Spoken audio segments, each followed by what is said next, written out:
Hey team! Here I am, of course, with Tennant, but also with renewable maven from the Clean Energy Council, Anna Freeman. It's delightful to have you with us, Anna. And yeah, we're on day two.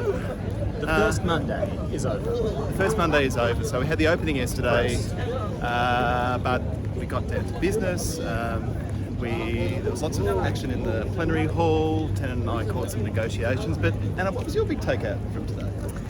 Well, I have to say I was quite struck by the opening speeches, particularly I think I'm a bit of a fan of Secretary General Antonio Guterres, who I think is just a master with the written word, and he had some real pearlers in his opener that I think really struck a chord with me. And I think there's also been some comments today about how many wake-up calls does the world need before we actually decide that this is the time, that this is the wake-up call. But he came out with the line of we are on a highway to climate hell and we have our foot on the accelerator, and that the only way that we are going to get out of this is to cooperate to act, or we will be writing a collective suicide note, is actually what he said. Wow. So they're some fairly strong words from the head of the UN, and I find myself getting quite emotional seeing hearing those sorts of comments, but also I think they put up some fairly poignant videos in the hall. It's probably the first time I've ever sat there and watched the whole thing from woe to go. So. And I think really important at events like this where we can get lost in the detail, and there's a lot of technical and sometimes esoteric negotiations around articles, subclause, blah blah blah. Yes. But the planet's on the line. And we need to remember that, and that's what's driving all of our efforts. I guess maybe at a smaller scale, but in the same theme. I was really struck. I visited with Tennant the opening panel at the WWF Pavilion, and they had some really strong perspectives on what this COP means for Africa. Lawrence Soame, one of the policy directors at WWF Africa, talked about the reality that if we don't get this right, Africa's beautiful cities are going to turn into flowing rivers, raging rivers, as the climate crisis bears down upon them. So taking it from that global level down to what it means for Africa. And Africa is a big focus for this year's COP. It's very much. I think we're going to hear a lot more about Africa in the next couple of weeks, which is good. It is really good, and it's been really noticeable, Tennant, in some of the negotiations we've been sitting in on. Many of the African delegations playing a really significant role. Yeah, they do indeed.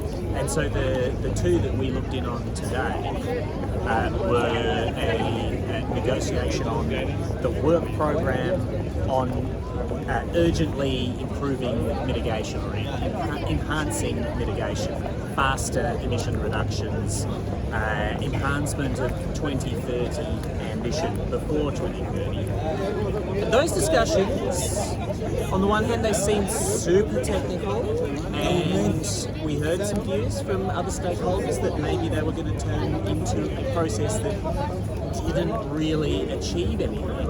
But what we saw today was quite a lot of agreement among the parties, and some significant potential for progress on quite a lot of agreed text this week, which would be quite amazing. The other one we saw was the work of the Forum on Response Measures, which is basically the discussion of what are the negative impacts on developing countries that produce fossil fuels if and when other countries stop buying fossil fuels, which you can see a lot of aspects of.